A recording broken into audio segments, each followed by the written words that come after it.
भक्तों राम राम, राधे श्याम। भक्ति भावित रेणु रस्तोगी चैनल में मैं आपका स्वागत करती हूँ। तो अश्वनी मास के कृष्ण पक्ष की एकादशी का नाम है इंद्रा एकादशी। तो करते हैं शुरू। तो सबसे पहले हमने कर लिया कलश की स्थापना। तो मैंने गले तक ले लिया जल और जल में डाल दिया एक सुपारी, दो लौंग का जोड़ा और हल्दी की गांठ, ये मैंने इसमें डाल दिया, और एक का सिक्का। तो इसके बाद मैंने कर लिए कलश की स्थापना और गले पर बांध दिया कलावा। और यहाँ पर लगाएंगे हम 5 अशोक के पत्ते।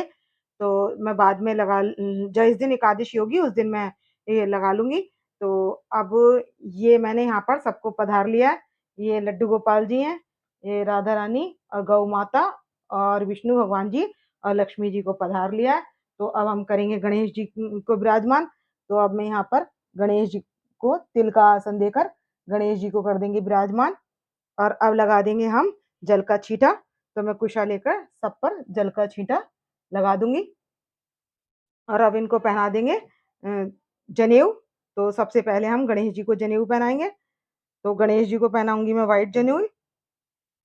तो अब हम पहनाते हैं गणेश जी को जनेऊ। और उधर पहना देंगे लक्ष्मी नारायण भगवान जी को जनेऊ।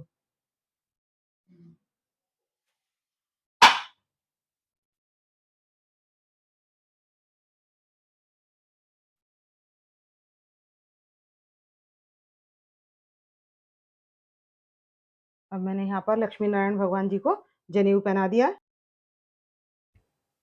तो हम गणेश जी को वस्त्र अर्पित कर देंगे।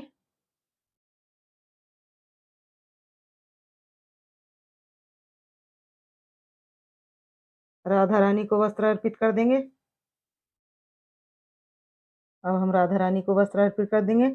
यहाँ छोटे लड्डू गोपाल जी को वस्त्र अर्पित कर देंगे।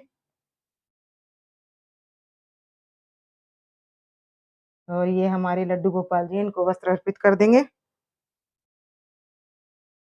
और हमारी गौ माता है, उनको वस्त्र अर्पित कर देंगे।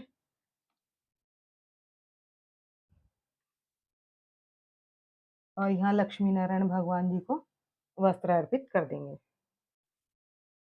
ये मैंने ले लिया गुलाल और अबीर। तो अब ये पुष्प निकाल कर अर्पित कर देंगे।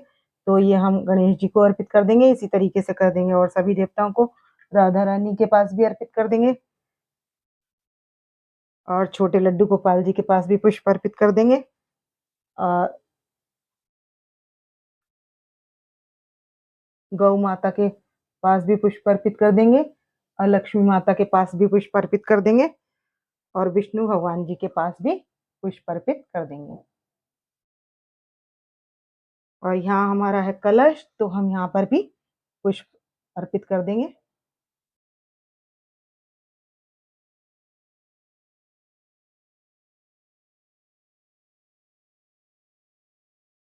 अब लगा लेंगे तिलक।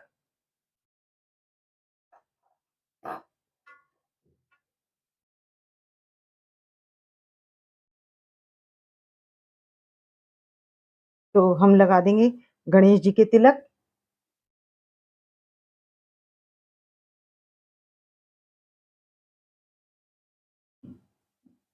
यहाँ लगा देंगे राधा रानी के तिलक। और लगा देंगे गौ माता के तिलक। और लक्ष्मी माता के तिलक लगा देंगे।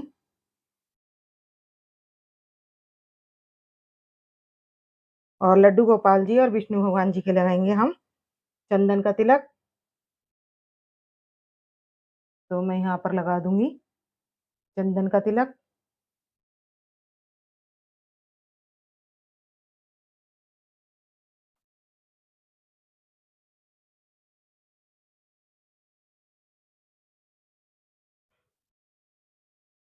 अब कर देंगे हम गणेश जी के पास फल अर्पित। तो मैं दुर्वा के साथ फल अर्पित कर दूंगी। तो ये दुर्वा ले ली है मैंने और ये फल अर्पित कर दूंगी। और इधर राधा रानी के पास भी और छोटे लड्डू गोपाल जी के पास भी और ये लक्ष्मी माता के पास भी और ये लड्डू गोपाल जी के पास और गौ माता के पास मैंने पुष्प अर्पित कर दिए हैं और फूल अर्पित कर दिए हैं और उसके बाद कर दिए फल अर्पित।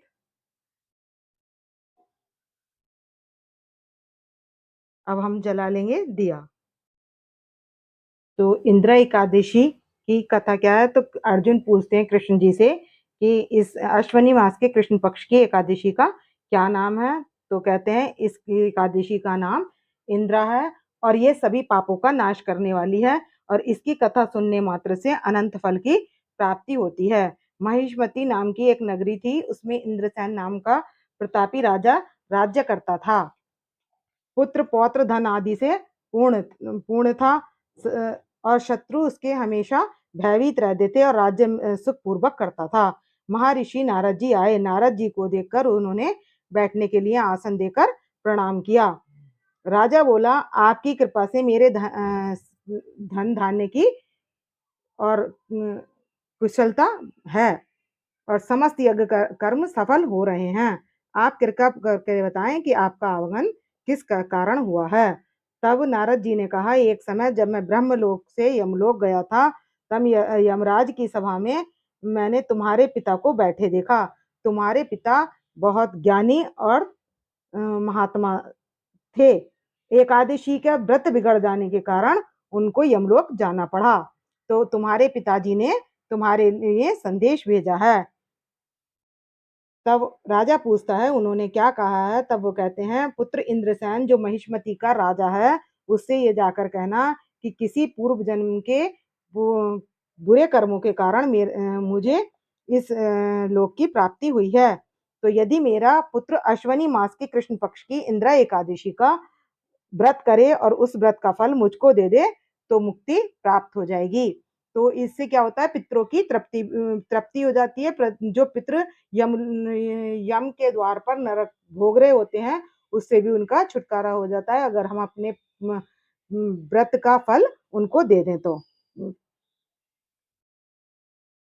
यमलोक में पड़े होने पर इंद्रसेन को अपार दुख पहुंचा और पूछा, नारद जी इसके इसके करने की क्या विधि है जिससे उनको मैं मुक्ति दिला सकूं? तब नारद जी बोले, हे हे मुन नारद जी बोले कि कृष्ण पक्ष की दशमी के दिन प्रातः काल स्नान करना चाहिए और दोपहर दोपहर के समय जल में से निकलकर श्रद्धा पूर्वक पितरों का श्राद्ध करें और एक समय भोजन करें और रात्रि का जागरण करें और एकादशी के दिन नित्य कर्मों से निवृत्त होकर निराहार रहकर समस्त भोगों को त्याग दें। इसके पश्चात कल भोजन करूंगा ऐसा भगवान से कहकर कहें कि मेरी रक्षा करें और आप मेरे व्रत को संपूर्ण कराइए। इस प्रकार आचरण करने से दोपहर को शालिग्राम की मूर्ति स्थापित करें, ब्राह्मण को बुलाकर भोजन कराएं, दक्षिणा दें और भोजन का कुछ हिस्सा गाय को भी दें। विष्णु भगवान की धूप दीप नैवेद्य आदि से पूजन करें। रा, रात्रि जागरण करने के उपरांत द्वादशी के दिन मौन रहकर बंधु बांधवों को भोजन कराएं। तो इस प्रकार से एकादशी का व्रत करने से, आलस्य रहित होकर एकादशी का व्रत करने से स्वर्ग की प्राप्ति होती है और पितृ भी स्वर्ग के अधिकारी बन जाते हैं। राजा ने इंद्र एकादशी आने पर विधि पूर्वक पूजन किया और बंधु बांधवों सहित व्रत करके आकाश में पुष्पों की वर्षा हुई और राजा को यमलोक के रथ से चढ़कर स्वर्ग को चला गया। इस लोक में सुख भोग कर अंत में स्वर्गलोक को गया। कृष्ण जी बोले, अर्जुन तुम्हारे सामने इंद्र एकादशी का महात्म का वर्णन किया है। इसके सुनने मात्र से समस्त पाप नष्ट हो जाते हैं और मनुष्य स्वर्गलोक को जाता है। तो अब ले लेंगे 24 एकादशियों के नाम। उत्पन्ना एकादशी, मोक्ष एकादशी, सफला एकादशी, शक्तिला एकादशी, जया एकादशी, विजय एकादशी, आमलिक एकादशी, पाप मोचनी एकादशी, अपरा एकादशी, भरूथनी एकादशी और मोहिनी एकादशी, अपरा एकादशी, निर्जला एकादशी, योगिनी एकादशी, पद्मनी एक योगिनी एकादशी, पद्मा एकादशी, कामिका एकादशी, पुत्रदा एकादशी, अजय एकादशी, परिवर्तनी एकादशी, पापांकुशा एकादशी, रमा एकादशी, प्रबोधनी एकादशी, पद्मनी एकादशी और पद्मा एकादशी। और जो हमने संकल्प के पैसे लिए हैं और जो तिल लिए हैं और पुष्प लिए हैं वो रख देंगे हम गणेश जी के पास। तो मैं यहाँ पर विष्णु भगवान के पास भी चढ़ा सकते हैं और गणेश जी के पास भी चढ़ा सकते हैं और हमने अखंड दीप हर बार की तरह जलाना है। तो अब कर लेंगे हम आरती। अब हमने जला लिए धूप दीप, तो अब हम कर लेंगे आरती। तो करेंगे, बांके बिहारी तेरी आरती गाऊं, हे गिरधर तेरी आरती गाऊं, आरती गाऊं प्यारे तुमको मनाऊं, हरि चरणों में शीश झुकाऊं, मैं बांके बिहारी तेरी आरती गाऊं, मोर मुकुट रे छत्र विराजे, कानन कुंडल नयन विशाले, प्यारी वंशी मेरा मन मोहे, गिरधर तेरी आरती गाऊं, चरणों से निकली गंगा प्यारी, जिसने सारी धरती तारी, देख युगल छवि वल वल जाऊं। और इसके बाद कर लेंगे हम गंगा जी की आरती। जल से जोत ठंडी कर लेंगे, जोत ठंडी करके हम भगवान को दे देंगे और भगवान को देने के बाद हम कर लेंगे अब क्षमा प्रार्थना। पुष्पांजलि अर्पण करने के बाद, तो पहले पुष्पांजलि अर्पण करूं, ग्रहण करो महाराज, कृपा दृष्टि अवलोकिए, शरण पड़े की लाज। तो हम पुष्पांजलि अर्पण कर देंगे विष्णु भगवान जी के चरणों में और उसके बाद हम घंटी बजा देंगे और भोग लगा देंगे। इसके बाद करेंगे क्षमा प्रार्थना। कर्पूरी गौरम करुणावतारम संसारी सारम भुजगेन्द्रहारं सदा वसन्तं हृदयारविन्दे भवं भवामि सहितं नमामि। तो भक्तों, यदि आपको मेरी वीडियो पसंद आए तो प्लीज लाइक करें, सब्सक्राइब करें और शेयर करना ना भूलें। भक्तों, राम राम, राधे श्याम।